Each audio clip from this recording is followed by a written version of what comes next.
Welcome to this session where we are going to talk about how easy it is to deploy Kubernetes resources to an Openshift Kubernetes cluster from Spinnaker. So I have a Kubernetes cluster already set up, and I have a kubeconfig file to access this Openshift cluster. And I've created a namespace called test project in there where I'm going to deploy stuff. Before getting started, what we need to do is add the kubeconfig or this Openshift cluster as an account in Spinnaker. So Openshift is a Kubernetes cluster, so you have to basically add using halyard, the hal command, the Kubernetes account, the Openshift account. So it's hal config provider Kubernetes account add, give it an account name and give the parameters. Like for Openshift, you have to give the kubeconfig file to access the Openshift cluster.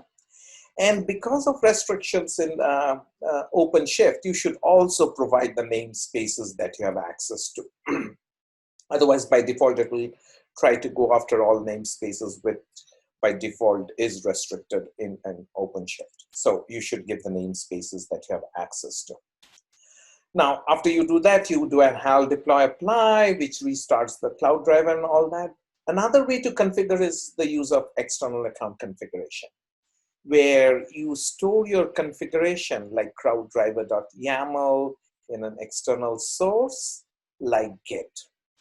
That's where you could even use Vault to store that. So in our case, we have it in Git. I'm not going to go through the configuration of that. You can go to Spinnaker documentation on external account configuration and see how to set up dynamic accounts in Spinnaker. In our case, the dynamic accounts are set up in this Git repo, where we have the cloud driver local and we have the kubeconfig files. So ahead of time, I have loaded my kubeconfig file over here. This OC kubeconfig is my kubeconfig file. And in my cloud driver, if I look at the cloud driver local, I have added this section over here. This is my Openshift that I have added. I have limited to these namespaces. I showed you I have this test project namespace that I have created, which is added to this account. And I have referenced the kubeconfig file, which is in my Git. Right? Once that is done, within less than 60 seconds, Kubernetes would pull that account down, and I should see this OZ Azure in my account. Let's go ahead and create a pipeline and try to deploy to that. So I'm going to create a new pipeline and call it OC demo. You saw in Openshift there was a deployment already there, so I'm going to just create one from that OC pipeline. I'm just going to copy from that one. So here I have a pipeline that deploys a manifest. It's a simple one. I showed you I created that OZ Azure account. My Openshift is running in Azure. And here is the manifest, right? I'm going to just change the names from example to demo.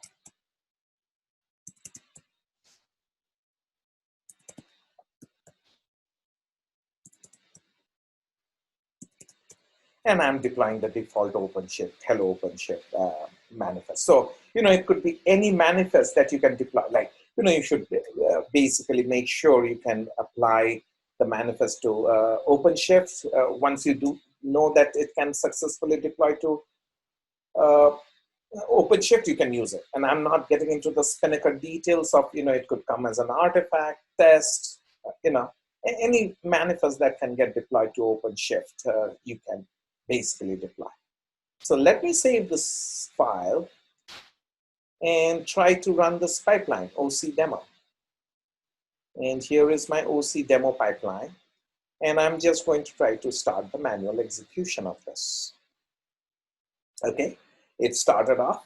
Let's go and see the deployment of this, if this is coming on. Right there, it's already started creating this OC demo part, right? That's there.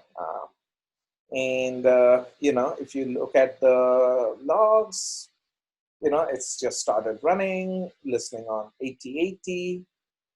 So, it deployed it. And let's go look at Spinnaker. It's done, finished deploying the pod. And if I go to infrastructure, I have this demo pod showing up over here. So it's that simple to add a Kubernetes or an OpenShift Kubernetes cluster to Spinnaker and use Spinnaker to start deploying and managing those clusters. Uh, when I say managing, let me just show you one thing quickly over here. Like we see, there's only one pod. I can basically increase this pod right from here. This was the deployment, and there is the deployment action. I can scale it up. There's only one pod in there. I'm going to scale it out to 2. It's running. It's trying to scale the manifest. It's going to monitor the scale. It's done. Let's go look at Red Hat. There is my second pod showing up. So not only deploying from Spinnaker, I can even manage the cluster from Spinnaker.